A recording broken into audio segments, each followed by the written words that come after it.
When it comes to Goodnight Lights, they call it the magic minute, and that's exactly what this was. But before we share with you that moment, we want to introduce you to the Brannigan family and the little girl who inspired this night. 52 cards, 4 players, soon to be 1 family. Everything's boxed and labeled and ready to go. Caitlin Seeley, the bride, Alex Brannigan, her groom. As this local couple looks forward to the big day, they're also taking the time to look back, paging through pictures of Alex's little sister, Rachel. She wanted to be a famous artist, and if she couldn't be a famous artist, she wanted to be just a plain artist when she grew up. She was a force to be reckoned with a smile that could melt your heart. But at just 4.5 years old, a fall led Rachel to the doctors, and the doctors to a terrifying discovery. So we went down to the hospital and they did an ultrasound and said, your daughter has a tumor. Scientifically, it's known as the Wilms tumor.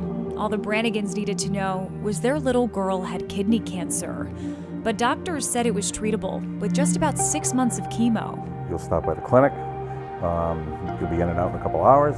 So that's what they did, trying to maintain a life as normal as possible for Rachel and her big brother Alex. As a kid, no, you don't understand that stuff. That's way too big picture at the time. So there were times when Alex would go to bed at night and we'd all be home, and he'd wake up in the morning and our neighbor would be sleeping on the couch because we would have had to have taken her to the hospital in the middle of the night. Over the next 3 years, Rachel relapsed 3 times. The last time, just 2 days after the first day of 3rd grade. The school nurse called Betsy and Bob to say that Rachel had complained of a stomach ache. Exactly 1 week later, the Brannigans said goodbye to their baby girl. It was awful. It was horrible that we lost her, but I'm the only person in the world who can say I was Rachel Brannigan's mother, and I wouldn't trade that for anything.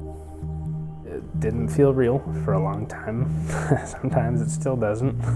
Over the last 16 years, the Brannigans have tried to push past their pain. This is one of my favorite pictures.